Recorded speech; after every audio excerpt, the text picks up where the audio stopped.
18 horas. Notícias de Manaus, Amazonas, Brasil e do mundo. Agora na Mix. 6:01 agora na Mix, mais uma edição do 18 horas, eu e ela, Karime Leão. Boa noite, Carlão. Muito boa noite para você também, sintonizado aqui em 100,7. É isso aí, começa agora o 18 horas de hoje. Estamos juntos a partir de agora até as 7 da noite. E um salve especial para quem nos acompanha também nas redes sociais, no @ 18 horas News. Boa noite, gente.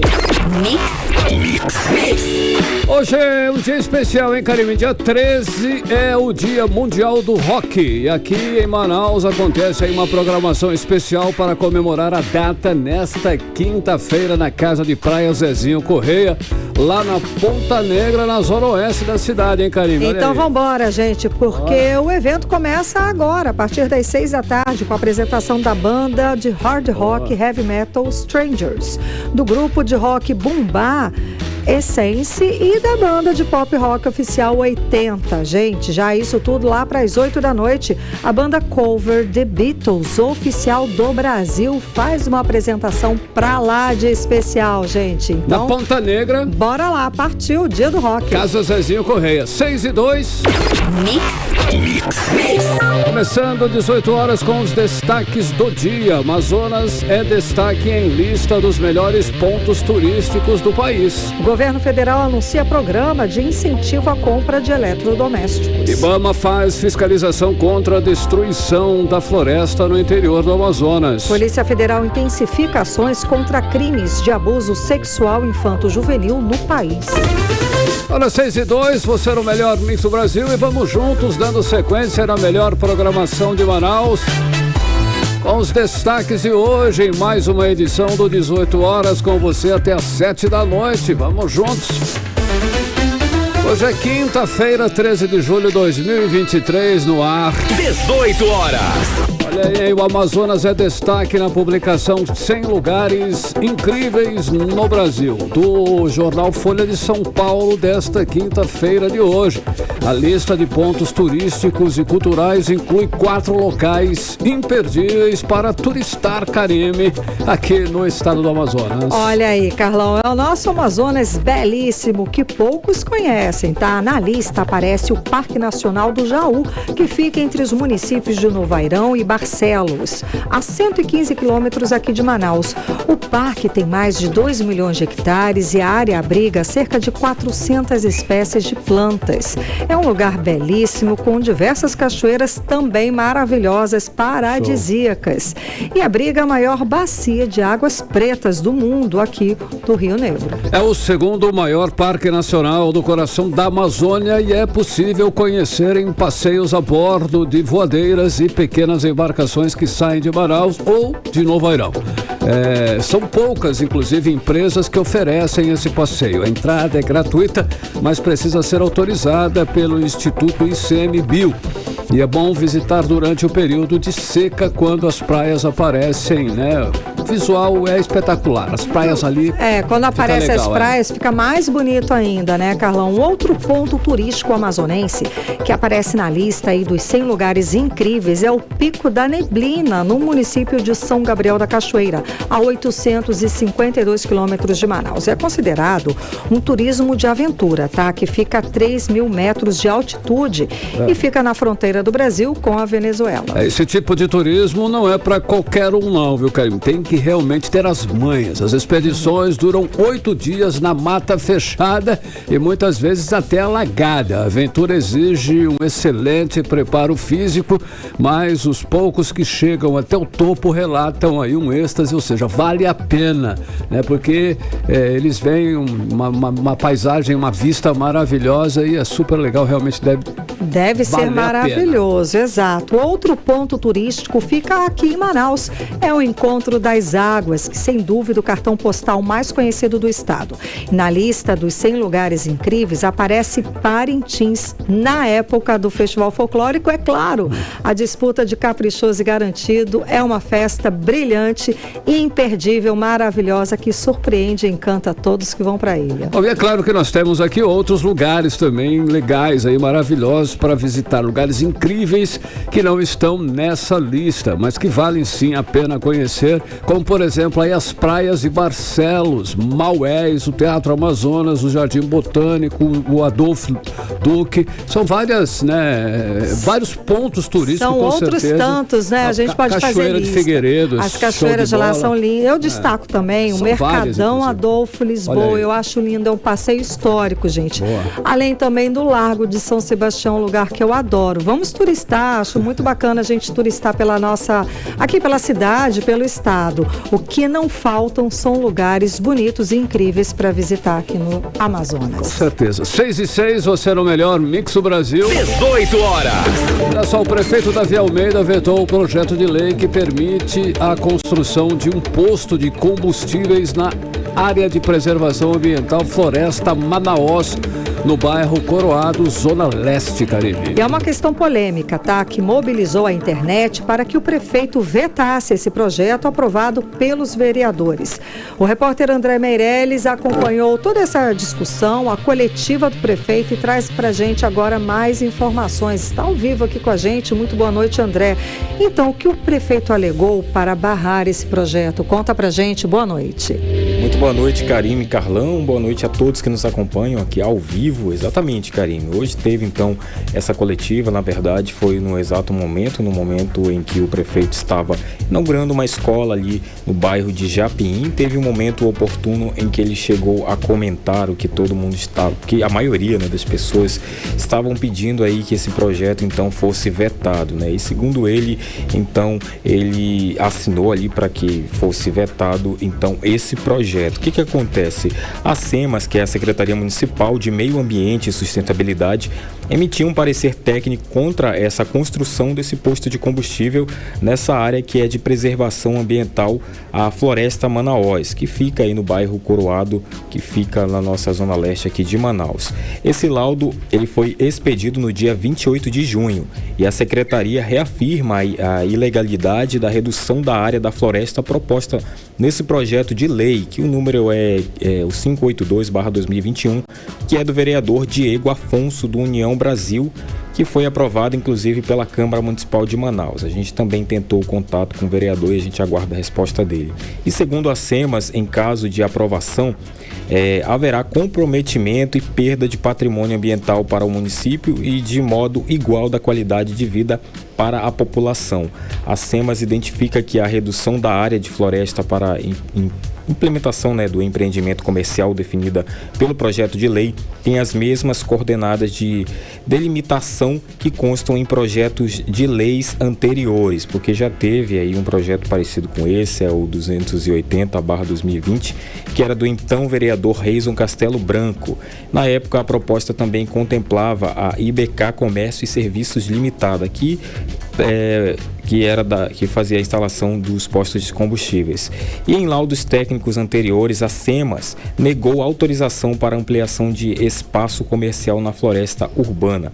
A instituição de política ambiental afirma que o projeto de lei aprovado pelos vereadores no dia 21 de junho não foi submetido aí entre aspas, a SEMAS, que é seu órgão gestor, e da mesma forma a comunidade residente na área, especialmente em se tratando de redução de perímetro, o que impossibilita a construção do empreendimento, tendo em vista a necessidade do estudo técnico e da consulta pública.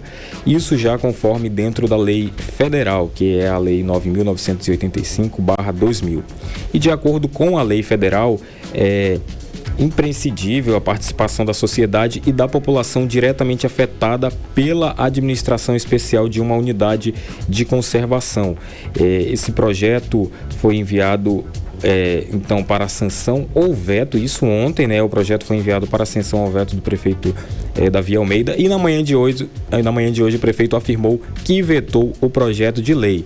E agora, com esse veto, o projeto volta para a Câmara Municipal e os 41 vereadores poderão derrubar ou manter novamente o veto. O projeto de lei havia sido aprovado pela Câmara Municipal e foi com 4 votos contra 1. O empreendimento seria construído nessa área do conjunto Acariquara, que fica dentro da área de proteção ambiental. e agora o veto vai ser analisado pelos vereadores da Câmara, que vão decidir se acatam ou derrubam. E segundo a Prefeitura, a decisão do prefeito foi com base no parecer contrário da Procuradoria-Geral aqui do município, que apontou inconsistências jurídicas do projeto e identificou vícios que ocorrem no âmbito ali do processo legislativo. Isso tanto na iniciativa quanto nos requisitos para a redução da área de conservação. E também a gente falando sobre conservação e o meio ambiente, esse assunto. Ontem, inclusive, o vereador e vice-presidente da Comissão de Meio Ambiente, Recursos Naturais, Sustentabilidade e Vigilância Permanente da Amazônia, que é da Câmara Municipal de Manaus, o Alonso Oliveira, ele recebeu representantes de diversas entidades ambientais para discutir um projeto de lei que altera a demarcação da área de proteção ambiental, que é exatamente onde tem esse projeto aí para tentar construir esse posto de combustível. Karime, Carlão. Obrigada pelas informações, André Meirelles. Boa noite, bom trabalho. Valeu, André. Agora 6h11, você no melhor Mix do Brasil. 18 horas. Olha só, os municípios do Amazonas que estão no ranking do desmatamento, como Apuí, por exemplo, recebem ações do IBAMA para conter a destruição da floresta, Karime. Exato, Carlão. E além dessas ações de combate ao desmatamento, seguem também as operações de apreensão de gado em áreas embargadas, como na comunidade de Santo Antônio do Matupi, entre Lábrea e Manicoré. O foco agora é aproveitar o verão e aumentar as ações no sul do estado. Os detalhes com Odinei Araújo. Neste início do verão amazônico, quando o número de queimadas aumenta consideravelmente, principalmente no sul do Amazonas, o IBAMA, Instituto Brasileiro do Meio Ambiente, já montou estratégia de atuação na área. O sul do Amazonas é composto pelos municípios de Boca do Acre, Pauini, Canutama, Lábrea, Tapauá, Borba, Humaitá, Manicoré e Novo Aripuanã. É nesses municípios que também se concentra o chamado Arco do Fogo, principalmente em Humaitá, Apuí, Boca do Acre, Lábrea e Manicoré.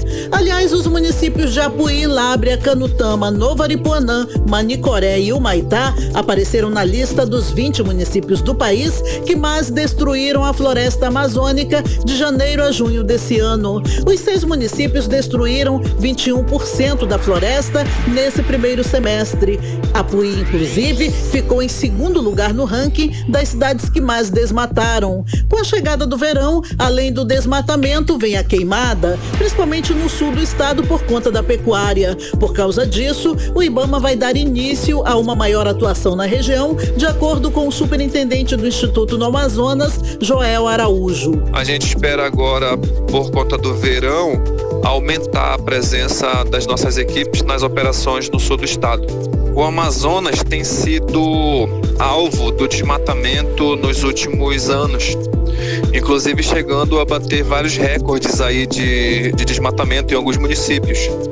Chegamos a ficar por meses como o estado que mais desmatou no Brasil, né? E tem alguns municípios que despontam como os mais graves do estado. Segundo dados recentes do INPE, Instituto Nacional de Pesquisas Espaciais, no Amazonas a taxa de área desmatada, que seguia uma tendência de alta nos últimos anos, sofreu uma queda de 55,2%. O governador Wilson Lima anunciou essa semana o apoio do Ministério da Justiça nas ações de combate ao desmatamento no sul do estado, juntamente com equipes locais. Nós temos homens do Corpo de Bombeiros, temos o reforço da Força Nacional, são bombeiros treinados em combate a incêndios, e a gente tem também os voluntários desses municípios, temos o pessoal das secretarias municipais de meio ambiente também envolvidas nesse combate ao desmatamento e também às queimadas. O presidente americano sinalizou recentemente aportar recursos no Fundo Amazônia. A gente já tem uma parceria com a USAID, que é a agência americana que trata dessas parcerias internacionais, e o nosso objetivo aqui é ampliar essa cooperação no sentido de trocar tecnologia, receber tecnologia, trocar experiências. Para o superintendente do IBAMA no Amazonas, Joel Araújo, apesar da redução no desmatamento, a situação do estado é grave. Até mesmo municípios que antes não apareciam na lista de desmatamento, agora ocupam lugar de destaque. Em ordem de gravidade, né, estão Apuí, Lábrea, Novo Aripuanã, Humaitá, Manicoré, Boca do Acre e agora mais recentemente estão os municípios de Tapauá e Maués, que não costumavam aparecer dentre os municípios de mais de mato. E o IBAMA tem ação nesses municípios. O IBAMA não pode estar presente constantemente em todos, mas temos mantido equipe no sul de Lábrea e em Apuí, que são os 2 casos mais graves. Odinei Araújo para o 18 horas. Você está ouvindo 18 horas. 6h16 em Manaus. E olha só, hein? A Justiça do Amazonas decretou a prisão preventiva do vereador de Coari, conhecido como Nelson do Caminhão, do Partido Liberal PL. Ele ficou preso em um sítio com 90 quilos de pasta base de cocaína e cocaína pura, Karine. Carlão, vereador que já havia sido denunciado por participar de uma facção criminosa, passou por audiência de custódia quando foi decidida a manutenção da prisão.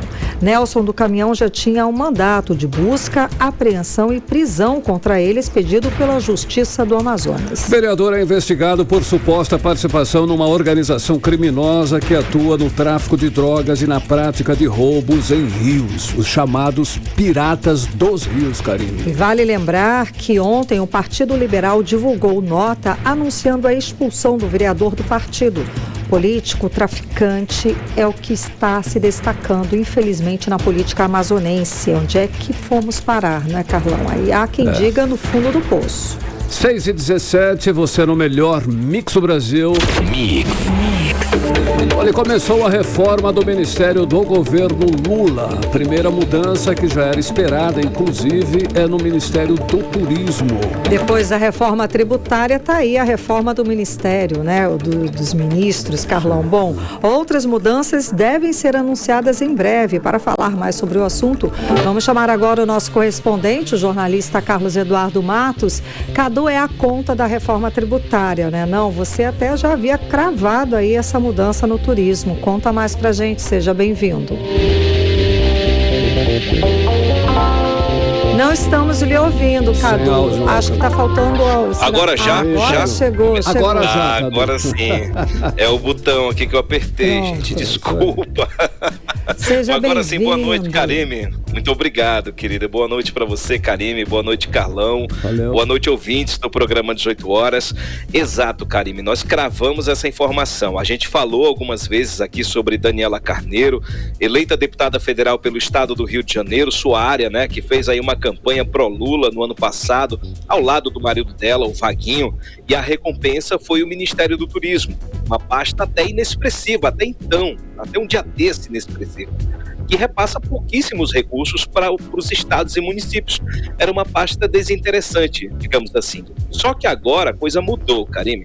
O Ministério do Turismo agora meio que abre, é o caminho de abertura para uma reforma ministerial. No lugar de Daniela Carneiro, assume o também deputado federal Celso Sabino, do partido União Brasil, do estado do Pará. Com isso, Karime, o estado do Pará passa a ter 2 ministros no governo Lula. Jader Filho, das cidades, e agora Celso Sabino, do turismo. Essa troca, portanto, seria a concretização da primeira reforma ministerial do governo Lula 3.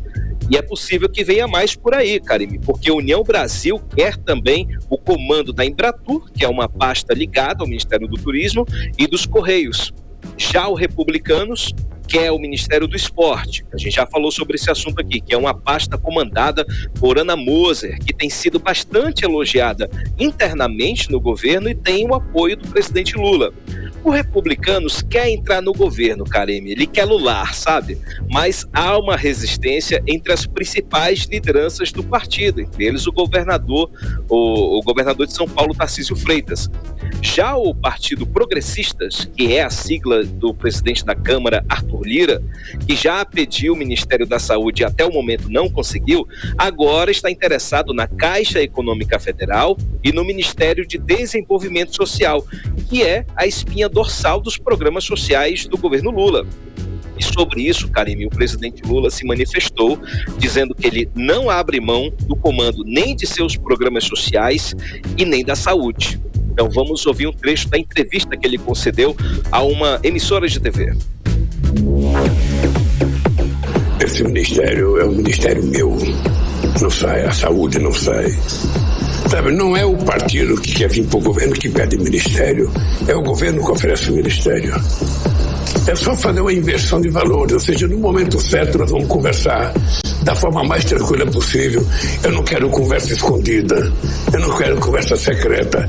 A hora que voltar ao Congresso Nacional, que eu for juntar os líderes dos partidos que eu vou conversar, toda a imprensa vai ficar sabendo o que eu conversei com cada um, o que foi ofertado para a participação do governo e o que o governo quer estabelecer de relação com o Congresso até o final do mandato. É melhor ter uma relação à luz do dia, civilizada, aberta, todo mundo sabendo. Você pode discutir emenda por deputado, sim, só que não pode ser orçamento secreto. Você pode discutir emendas que sejam feitas publicamente, a sociedade sabendo aonde é que vai ser encaminhado aquele recurso, para que projeto vai ser encaminhado aquele recurso. Não tem nenhum problema você fazer isso. O que é grave é quando você passa a ideia de que é secreto.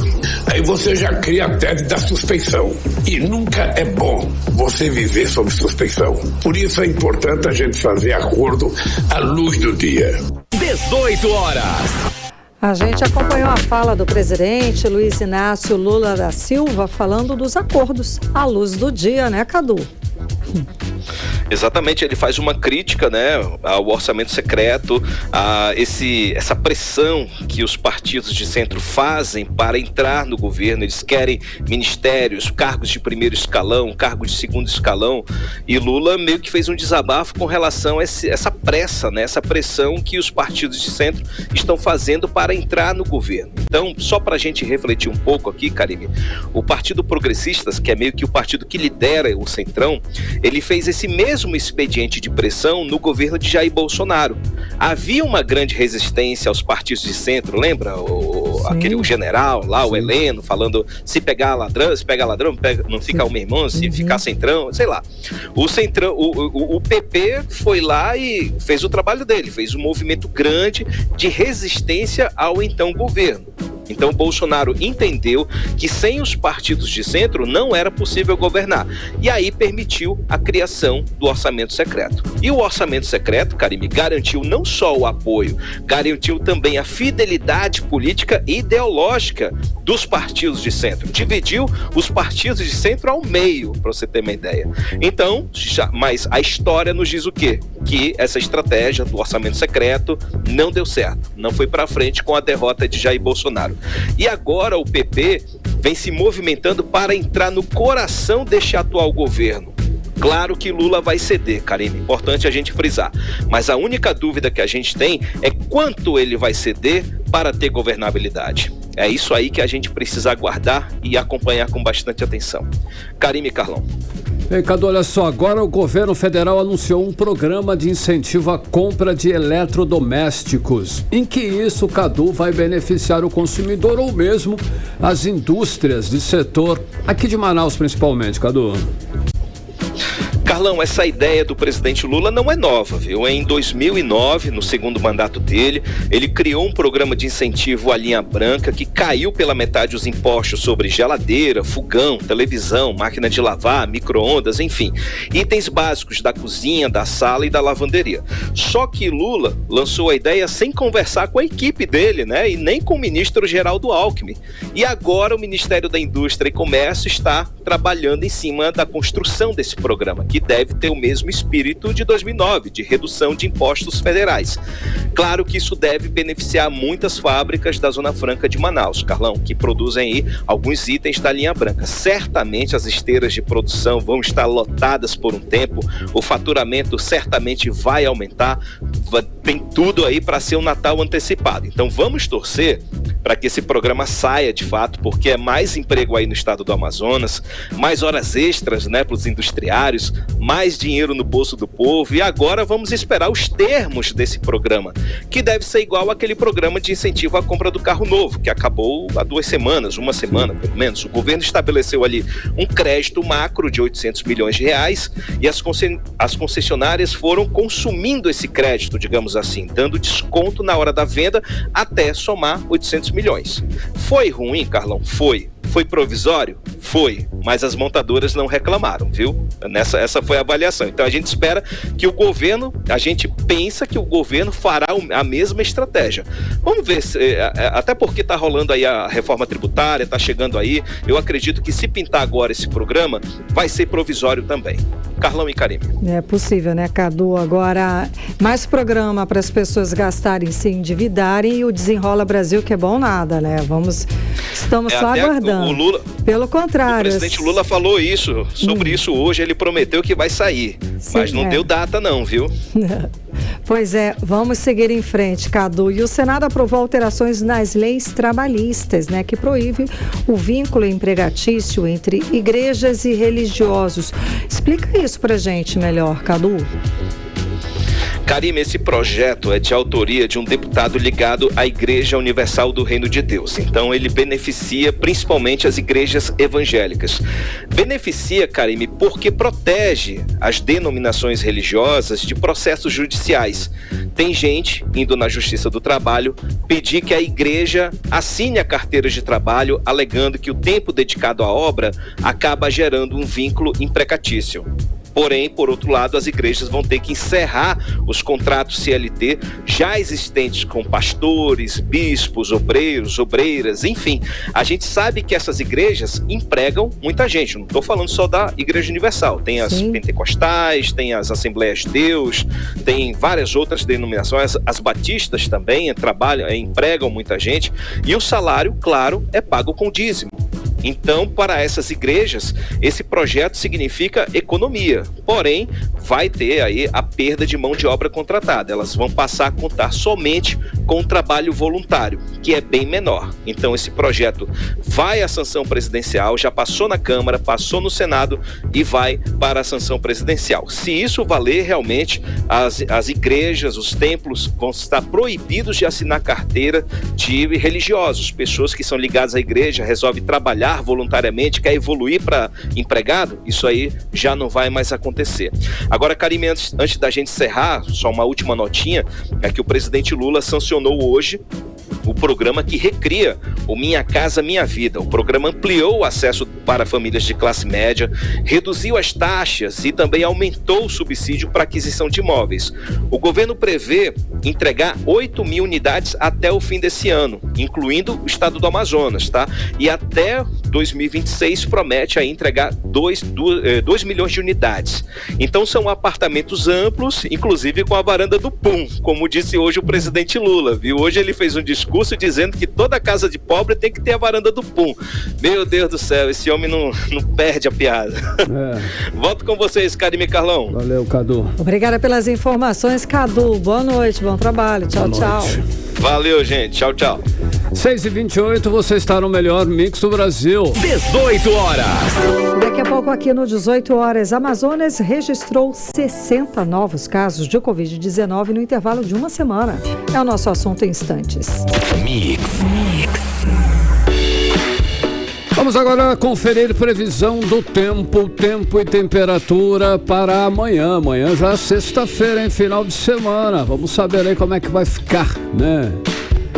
É com você, Karime. Previsão do tempo.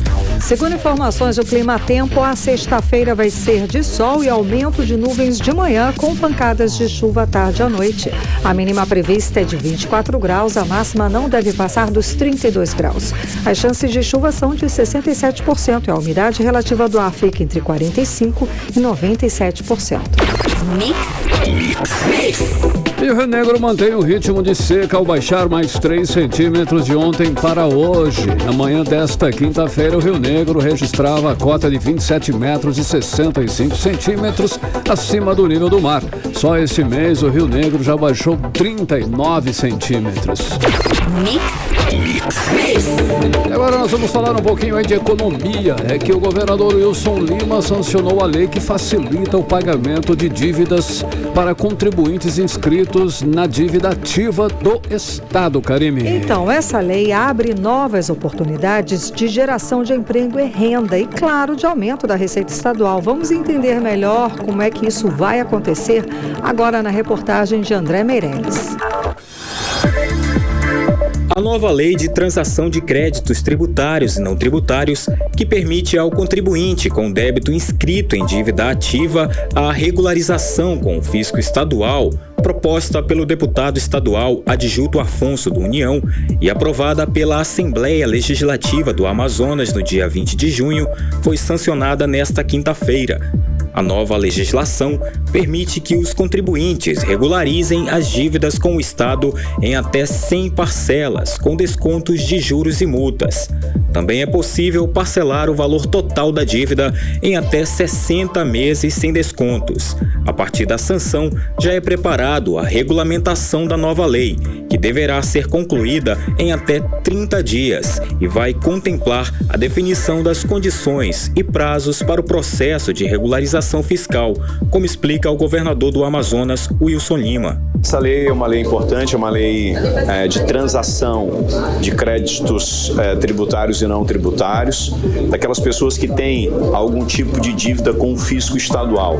São aquelas empresas e pessoas que deixaram de recolher ICMS e que hoje estão impedidas de tocar algum projeto, de fazer uma operação de crédito junto a uma instituição financeira e que agora têm a possibilidade de se regularizar. De acordo com a Procuradoria-Geral do Estado, a nova legislação torna possível reaver créditos de difícil recuperação, diminuir os custos da recuperação do crédito público, além de desafogar o poder judiciário, trazendo um ambiente de segurança jurídica tributária para os atores econômicos, como explica o subprocurador Eugênio Nunes. Na prática, a gente vai ter praticamente duas modalidades. Uma modalidade por adesão, onde a gente vai lançar um edital com os critérios e todos aqueles que preencheram os critérios, como o governador mencionou, vai poder acessar o site, simular a forma de parcelamento, como você vai pretender fazer o parcelamento e já emitir o boleto e pagar, ou vai ter também a modalidade individual, de transação individual, que aquele contribuinte pode procurar a Procuradoria do Estado, apresentar sua condição de dificuldade financeira e, sensível a isso, a gente construir um acordo dentro dos parâmetros que vão ser estabelecidos no decreto. A nova legislação não busca privilegiar sonegadores de impostos, mas permite que os agentes econômicos que efetivamente estejam passando por alguma dificuldade financeira comprovada possam regularizar a situação com o fisco estadual, como explica o presidente da CDL, Ralph Assayag. Como o Estado não tinha isso, ele acabava fechando a empresa ou muitas vezes deixando ela pendurada, como a gente chama, e tendo que abrir outras com muito problema. Dessa maneira, tirando juros, tirando multa, dependendo do que for, parcelando, muitos vão vir pagar, muitos vão voltar a ter de novo direito a crédito, que a partir daquele momento não tem mais direito a crédito, e muitos vão voltar realmente a produzir de novo naquela empresa. Então isso é muito bom e o governador do Estado, Wilson Lima, entendeu essa proposta e a partir de agora, dentro de mais 30 dias, vai estar a resolução acontecendo. Eu acredito que ganha tanto o consumidor, ganha o Estado também ganha. Quanto aos valores estimados, a partir da sanção da lei, a Procuradoria-Geral do Estado fará os cálculos com base nos descontos sob juros e multas e conforme a capacidade financeira da empresa. No entanto, com base na Procuradoria-Geral da Fazenda Nacional, que já implantou tal regulação normativa, estima-se um acréscimo entre 20% a 35% do total de crédito recuperado pelo Estado. Para regularizar a dívida, os contribuintes devem procurar a Procuradoria-Geral do Estado e apresentar a documentação necessária. A Procuradoria vai analisar cada caso e fazer uma proposta de acordo. Segundo a Procuradoria, a nova lei é uma oportunidade para os contribuintes regularizarem as dívidas com o Estado e evitarem problemas futuros. André Meirelles para o 18 Horas. Você está ouvindo 18 Horas. Agora 6 horas e 34 minutos. E olha só, hein? A Polícia Federal intensificou nesses primeiros meses do ano as ações voltadas à repressão de crimes de abuso sexual infanto-juvenil no país. Nesse ano já foram realizadas 330 operações que resultaram em 176 prisões e no cumprimento de 345 mandados de busca e apreensão. Karime. E segundo a Polícia Federal, Carlão, o combate aos crimes cibernéticos, incluindo os de abuso sexual infantil, é prioridade. Esse tema ganhou relevância e estrutura dentro da corporação com a criação da Diretoria de Combate a Crimes Cibernéticos no início do ano. Além de realizar operações ações policiais combatendo esses crimes, a Polícia Federal coordena a força-tarefa de identificação de vítimas a partir de imagens e vídeos para resgatá-las, identificar e prender seus agressores. De janeiro a junho deste ano, foram identificadas 56 vítimas em situação de exploração sexual. E é importante destacar que a Polícia Federal trabalha em parceria com agências nacionais e internacionais, como as polícias civis brasileiras e a Interpol e a Europol. Essa colaboração permite o compartilhamento de informações e a definição de ações conjuntas em que é possível rastrear as origens do material, identificar as rotas de distribuição e prender os envolvidos em diferentes países. Com certeza, Karime, ouvintes, esse é mais um importante trabalho realizado aí pela Polícia Federal Brasileira. 18 horas. Olha só, o Amazonas registrou 60 novos casos de Covid-19 no interior, no intervalo de uma semana. O resultado foi na contramão dos outros estados brasileiros que registram queda nos casos positivos para a doença. Os dados são do boletim Infogripe. E com isso, Carlão, o número de pessoas contaminadas por Covid aqui no Amazonas subiu para 637.006 casos da doença. Não houve registro de mortes nesse intervalo de uma semana.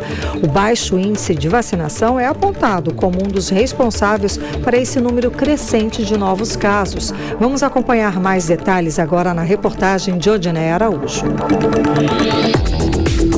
Na maioria dos estados brasileiros, houve queda nos casos positivos para SARS-CoV-2 na população adulta, de acordo com o boletim da Infogripe, da Fiocruz, divulgado nesta quarta-feira. Nas 4 últimas semanas, 22,4% dos problemas respiratórios registrados foram causados por SARS-CoV-2, a Covid-19. Já nas crianças, o vírus sincial respiratório segue como o principal vírus identificado, conforme o pesquisador Marcelo Gomes, coordenador do Infogripe. Infelizmente, a gente continua tendo uma situação bastante preocupante, que requer muita atenção, especialmente no público pediátrico, né? Na nossa criança ali até 2, 4 anos de idade aproximadamente, tá? Porque a gente continua vendo um número muito expressivo, né, de novos casos de síndrome respiratória aguda grave nesse público, né, especialmente associado ao vírus sincicial respiratório, que é um vírus, né, que a gente já conhece há bastante tempo, circula em toda a população, mas que, especialmente no público pediátrico, né, ele tem um risco bastante elevado, né, de acabar agravando aí e necessitar uma internação. O boletim divulgado pela Fundação de Vigilância em Saúde no Amazonas, nesta quarta-feira, no entanto, revelou um aumento de casos de Covid-19 em uma semana aqui no estado. Foram registrados 60 casos, conforme a situação epidemiológica semanal da Covid, que compreende de 2 a 8 de julho. Com isso, o número de pessoas contaminadas pelo coronavírus no Amazonas subiu para mais de 637 mil casos da doença. Não houve, porém, registro de morte, mantendo o número de óbitos na pandemia em 14.479 pessoas. O aumento no número de contaminados pela Covid está relacionado à baixa procura pela vacina, de acordo com a Fundação de Vigilância em Saúde. Conforme o Programa Nacional de Imunização, no total até agora foram aplicadas no Amazonas 9.329.124 doses. Desse total, mais de 3.400.000 foram da primeira dose, 2.900.000 da segunda dose e a partir daí os números de doses aplicadas começaram a despencar. Para se ter uma ideia, dos quase 4 milhões de moradores do Amazonas, somente 1.800.000 tomaram a primeira dose de reforço e apenas 700.000 a segunda dose. A dose da bivalente, então, foi aplicada em somente 273.000 amazonenses. Odinei Araújo para o 18 horas. Você está ouvindo 18 horas. E o governador Wilson Lima publicou hoje nas redes sociais dele que o modelo das escolas cívico-militares vai continuar existindo no estado, independente da decisão do governo federal de acabar com o programa. Ele publicou o seguinte, abre aspas, quero tranquilizar pais, alunos e professores que fazem parte das escolas cívico-militares. Independente da decisão do governo federal no Amazonas, Esse modelo exitoso vai continuar, escreveu Wilson Lima nas redes sociais. O Amazonas possui 6 escolas cívicos militares que atendem a 6 mil alunos. Para 6h40, você no melhor mix do Brasil, e a Assembleia Legislativa do Amazonas aprovou o projeto de lei que garante aos profissionais da saúde o direito à meia entrada em eventos artísticos, culturais, cinematográficos e desportivos no estado, Karine. Então, Carlão, a proposta é do deputado estadual Dr. Jorge Lins, e a medida é tanto para os profissionais do sistema público quanto privado, incluindo aí os aposentados. Mas, de acordo com economistas, na prática, essa meia entrada acaba aumentando o preço pago pelos demais. Vamos entender essa matemática melhor agora na reportagem de André Meirelles. A Assembleia Legislativa do Amazonas aprovou o projeto de lei do deputado estadual Jorge Lins, do União Brasil, que garante aos profissionais da saúde o direito à meia entrada em eventos artísticos, culturais, cinematográficos e desportivos no estado. A medida aplica-se tanto aos profissionais do sistema público quanto privado, incluindo os aposentados. A ideia do determinado público pagar metade do valor de ingressos equivale a preço dobrado para quem não tiver direito ao benefício, de acordo com Jorge Lins. É uma forma da gente, de alguma maneira, compensá-los, né? Recompensá-los de toda essa dedicação, de todo esse trabalho feito ao longo, não só da pandemia, mas também no dia a dia desses profissionais que se dedicam a salvar vidas, a cuidar das pessoas. Eu fico muito feliz que esse projeto de lei tenha sido aprovado e, se Deus quiser, após a sanção do nosso governador, entrará em vigor a lei e, obviamente, beneficiando esses profissionais com meia entradas. Conforme o economista Altamir Cordeiro, na teoria, a meia entrada em eventos no estado para os profissionais de saúde reduz o preço pago pelos beneficiados, mas na prática acaba aumentando o preço pago pelos demais. Afinal de contas, se a maioria das pessoas adquirirem os ingressos por valor da meia, para haver um equilíbrio financeiro, eles terão que aumentar o valor inicial. Se antes estava projetado custar R$100, devido a isso, essa expectativa de números de beneficiários, né, comprando por meia entrada, esses ingressos eles têm que ser vendidos por um valor acima para poder haver o equilíbrio financeiro. Na verdade, às vezes esses projetos, eles prejudicam mais do que ajudam, né? Uma vez que os preços tende a aumentar e não diminuir. Para o economista Iranildo Seixas, a excepcionalidade pode acarretar no aumento da entrada em vários eventos. Vai ter um grande contingente que se verá afetado porque terá que pagar mais para cobrir a diferença de quem usa 50%. E além do mais, os 50% não é aquilo de origem, ele passou a ser diferente porque o empresário pode aumentar a alíquota principal, o preço principal da entrada. Para fazer jus ao benefício, o profissional da área de saúde deve apresentar documento de identidade e, alternativamente, contra-cheque, carteira funcional emitida por estabelecimento público ou privado de saúde ou carteira de identificação expedida por entidade de classe. O descumprimento da lei sujeita o infrator às sanções de advertência ou multa, conforme regulamentação a ser expedida pelo poder público. André Meirelles para o 18 horas. Você está ouvindo 18 horas. Agora em Manaus, 6h44. Chegou a hora da gente conferir os bastidores da política aqui do estado do Amazonas com ela, né, Carlão? As boas de hoje com ela, Cíntia Blink, Karine. Que já está aqui ao meu lado. Cíntia, muito boa noite, Cíntia. Então, gente, não tem como não falar, né? Porque quanto mais tenta explicar, pior fica. A emenda tá muito pior do que o soneto. Essa história aí da deputada estadual Joana Dark, que deixou o trabalho na Assembleia para curtir o cruzeiro marítimo do Wesley Safadão e quis chamar a atenção, falou, perdeu o marido, enfim, o que tem de novo nessa história que é uma vergonha alheia sem fim? Boa noite, Karine, boa noite, Carlão e todo mundo que tá com a gente na 100.7. Vou contar essa história, mas assim, vamos deixar pro Léo Dias o que é dele. Sim. Certo? E vamos focar no que nos interessa por aqui. Porque a novidade, o que rolou hoje é que o documento que a deputada Joana D'Arc apresenta para justificar que ela faltou, mas ela não recebeu o salário, estão dizendo que possivelmente é forjado, foi falsificado. Mas o fato é que essa não deveria ser a questão, porque, vamos lá, se você falta ao trabalho para ir para uma festa, você não vai receber por esses dias. Não importa se você mostra um documento para isso ou se você não mostra. Entretanto, quando a deputada dá a divulgação para um documento que tem suspeita aí dele ser forjado, dele não ser real, aí a gente está falando de uma coisa muito séria. Se for comprovado que realmente ela fez isso, é mais grave do que viajar e não trabalhar, sabe? Aí é quebra de decoro, se houver denúncia, né? E aí quebra de decoro significa cassação. E aí por que se diz, por que acha que é possível não ser real esse documento? Porque ele não foi protocolado. No documento que ela mesma postou não tem número de protocolo e qualquer documento tem que ter. Outra coisa, não se encontra ele no SAP-PL, que é no site da Assembleia, no Sistema de Apoio de Processo Legislativo.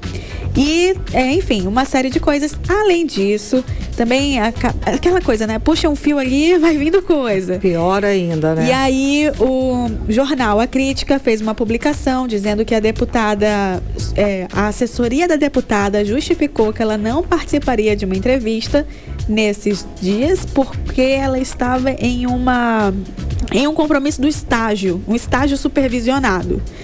E ela estava no cruzeiro, né?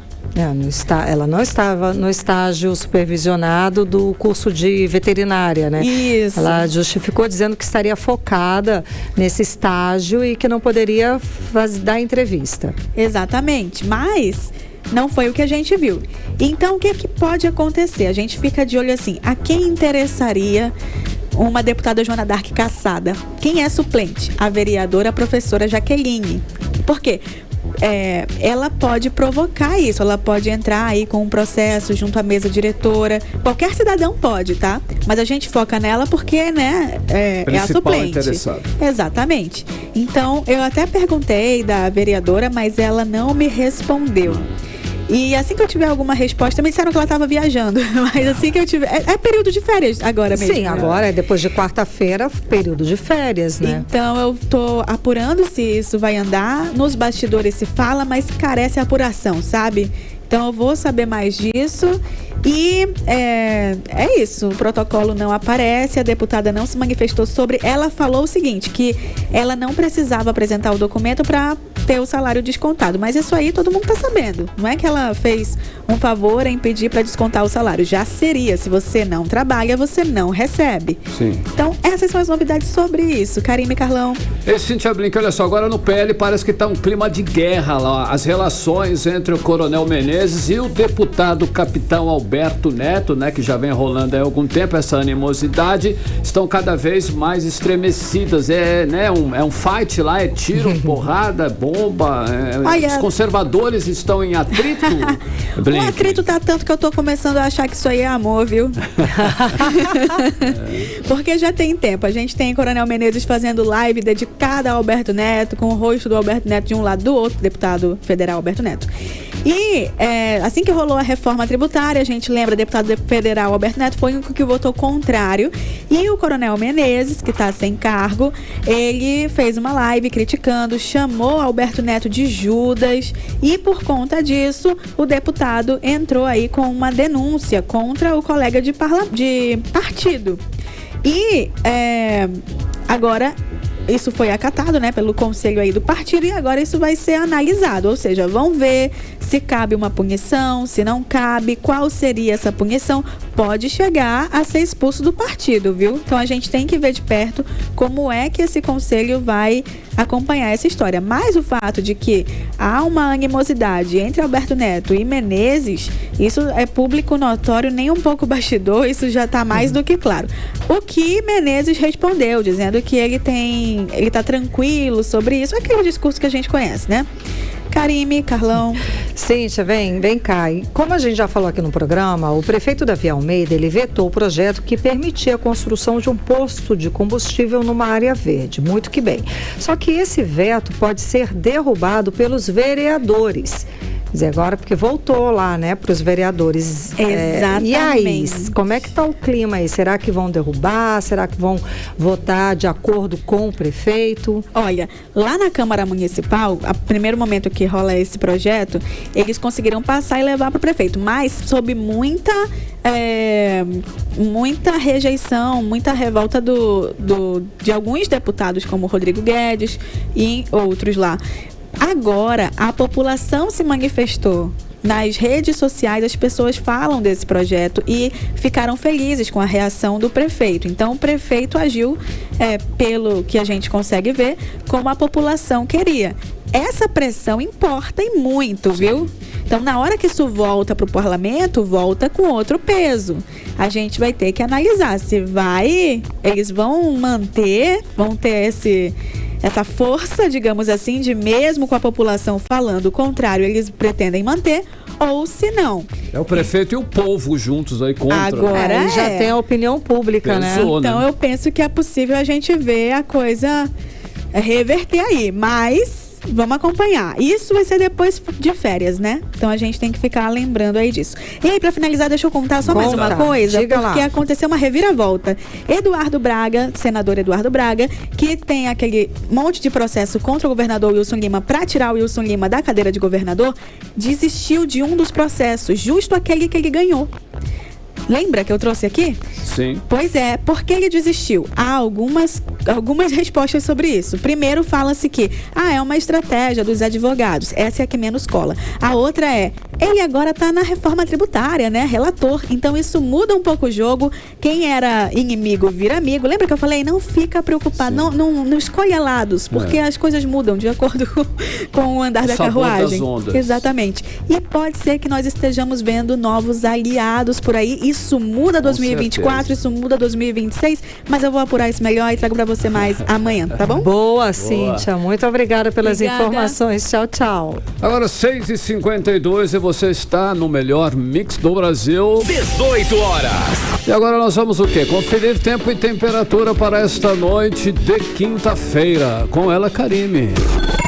Previsão do tempo. Segundo informações do Clima Tempo, não há previsão de chuva para essa noite. A mínima prevista é de 24 graus, a máxima pode chegar a 34 graus. E a umidade relativa do ar fica entre 47% e 91%. Mix. 18 horas. Esporte. E é com ele, Cid Soares, já na área. Cid, deu Flamengo ontem, Cid. Claro, conta pra gente. Não quero ser aqui todo envaidecido. Vou contar já. Conta. Bom, eu quero começar por aqui. Olha, o Nacional anunciou a contratação do atacante Matheus Sacramento para a reta final da Série D. É mais uma boa contratação do Leão para esse período. E o Amazonas também anunciou 2 reforços conhecidos aí do futebol amazonense. O Rancifran, como novo auxiliar da preparação de goleiros da Onça. O ex-arqueiro fez a carreira dele aí de destaque principalmente no Princesa dos Solimões, na sua terra natal, Manacapuru. E além dele, o atacante Lucas Bueno, que foi vice-campeão amazonense aí com o São Raimundo em 2022. Ambos já estão no elenco. E fora da zona de rebaixamento, né? O Manaus agora vem de uma vitória fora de casa, é a primeira, mas enfim, conquistou, é dele e já iniciou a venda de ingressos então para a partida contra o São Bernardo, que rola no sábado, dia 15, às 3 da tarde na Arena da Amazônia. Isso pela 13ª rodada da Série C. Os bilhetes estão no valor de R$20, meia entrada única, e podem ser adquiridos sem necessidade de nenhum documento comprobatório. Os ingressos estarão à venda na loja oficial do clube, que fica aqui na Rua Salvador, 441, no Da Vinci Center, loja 6, bairro Adrianópolis, e também no dia do jogo, bilheteria do Estádio da Colina, Avenida Presidente Dutra, 183, bairro do São Raimundo, a partir de 1 da tarde. Poderemos até estar por lá. Nas quartas da Liga das Nações, vôlei feminino, o Brasil começou mal diante de uma China muito firme, e a nossa seleção, infelizmente, Karime Leão, não conseguiu se impor nos primeiros sets. O Zé Roberto então mudou a estratégia com a Tainara na quadra, o que deu aí mais força ao time. Thaís e Gabi cresceram também, né? Mas ainda assim, no fim, a equipe caiu diante das rivais e deu adeus à briga por uma medalha na competição, ressaltando que essa é a primeira vez que o Brasil fica fora das semifinais da competição. Nas 4 anteriores, né, da Liga, somou 3 vices e um 4º lugar. Na próxima fase, a China vai encarar a Polônia, que passou pela Alemanha ontem. Os times que se enfrentam às 18 horas do sábado em busca da vaga da decisão. Então vamos esperar o que vai acontecer, né? O foco agora é no pré-olímpico, que será disputado no Japão em setembro. Hoje, pelas quartas de final da Copa do Brasil, o Palmeiras encara o São Paulo às 8 da noite. O único jogo que eu sei que está rolando bacana hoje é esse. E o Flamengo venceu, né, na Liga Arena. O Flamengo. O Flamengo. Venceu na Liga Arena. É o Flamengo. O Flamengo. O Flamengo, Carlão. E ele despachou aquele Atlético Paranaense da Copa do Brasil. Então vamos dizer, esse jogo já era, né? Vai ser lá dentro e tal, Liga Arena, vai dar ruim pro Flamengo. Deu ruim sim, 2-0. Bom, agora, né, o Mengão, como é conhecido por seus torcedores, avançou com 4-1 no placar agregado. A partida de ida no Maracanã terminou com triunfo no tal Mengão por 2-1. O Érico marcou contra e o Gabigol fez o segundo. Eu não queria nem falar mais disso. Bom, nessa quarta-feira agora, olha, 12, o Grêmio empatou aí com o Bahia em 1-1 e se classificou nos pênaltis em plena arena do Grêmio pelas quartas da Copa do Brasil. Com uma equipe mista, o Botafogo saiu vitorioso, né, ao derrotar o Patronato por 2-0 em sua partida fora de casa pelos playoffs das oitavas de final da Sul-Americana. Acho que é isso que nós temos para hoje. Muitíssimo obrigada, Cid Soares. Boa noite, até amanhã. Boa noite, até amanhã. 6h56. 18 horas. Olha só, o Amazonas Green Jazz Festival ganha os palcos do Teatro Amazonas entre os dias 21 e 30 de julho. Esta edição se chama Elas e pretende homenagear as mulheres no jazz, Karine. Vai ter muita coisa, viu, Carlão? Vai contar com aproximadamente 45 espetáculos, instalações artísticas, apresentações em flutuantes no Rio Negro e em restaurantes também aqui da cidade. Vamos acompanhar mais sobre essa programação agora na reportagem de André Meirelles. Os apaixonados por jazz têm um encontro marcado em Manaus, entre os dias 21 e 30 de julho, para conferir mais uma edição do Amazonas Green Jazz Festival. Para este ano, serão 10 dias de festival com aproximadamente 45 espetáculos, instalações artísticas, apresentação em flutuantes no Rio Negro e restaurantes, além de palestras e workshops com participantes e artistas do evento em várias áreas. O Amazonas Green Jazz Festival é realizado pela Secretaria de Estado de Cultura e Economia Criativa, que está preparando um esquenta para esta sexta-feira, conforme conta a produtora do festival, Inês Dal. O esquenta inicia com apresentações em um flutuante. Amanhã vai acontecer mais um esquenta do festival, dessa vez é a primeira edição do Jazz no Flutuante, que acontece no Abaré Sup, lá no Rio Tarumã. Um clima super bacana, a gente vai estar na beira do Rio Tarumã, curtindo o pôr do sol e curtindo o som incrível da Orquestra de Beiradão do Amazonas. A gente aguarda vocês. A programação faz parte do Amazonas Green Jazz Festival, que começa no 21 de julho, com uma série de artistas importantes do Brasil e do mundo para a gente curtir.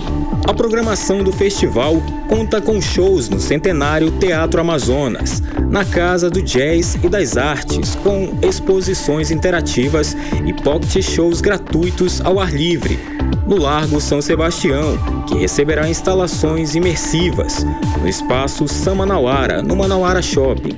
Já o Teatro Guedes Medeiros conta com o Amazonas Jazz Club, reunindo grupos, convidados e talentos amazonenses. Além disso, o Teatro da Instalação e o Centro Cultural Palácio da Justiça recebe palcos de workshops e palestras. Estão previstas também mais de 20 atividades acadêmicas e gratuitas relacionadas ao universo do jazz. André Meirelles para o 18 horas. Você está ouvindo 18 horas. E foi confirmada agora à tarde a participação do DJ e produtor francês David Guetta como atração internacional para o Soul Manaus Passo a Passo 2023, que acontece nos dias 5, 6 e 7 de setembro deste ano.